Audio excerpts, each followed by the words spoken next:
Hello everyone, my first mini vlog. আজ সরস্বতী পূজা, তাই সকাল সকাল উঠে ফ্রেশ হয়ে চলে গিয়েছিলাম পুষ্পাঞ্জলি দিতে। তারপর বাড়ি এসে রেডি হয়ে বেরিয়ে পড়েছিলাম ননদ বৌদি মিলে। আর আমরা গিয়েছিলাম রায়পুর স্বদেশী মেলা। আর মেলাতে ঘোরাঘুরি করার পর চলে গিয়েছিলাম নৌকা চড়বো বলে। আর হ্যাঁ, এখানে এই মেলাটা প্রায় 1 মাস ধরে হয়। তো দেখতেই পাচ্ছ অনেকেই এসেছে। তো প্রতি বছরই সরস্বতী পুজোর সময় এখানে অনেকই লোক ছেলেমেয়েরা আসে।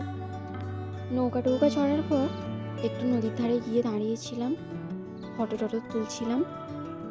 তারপর বাড়ির দিকে রওনা দিই, কারণ আমাদের রায়পুরে খুবই জ্যাম হয় সরস্বতী পুজোর দিন। তো দেখা হচ্ছে নেক্সট ভিডিও নিয়ে। আর ভিডিও ভালো লেগে থাকলে লাইক, শেয়ার, সাবস্ক্রাইব করে দিও। ওকে, বাই।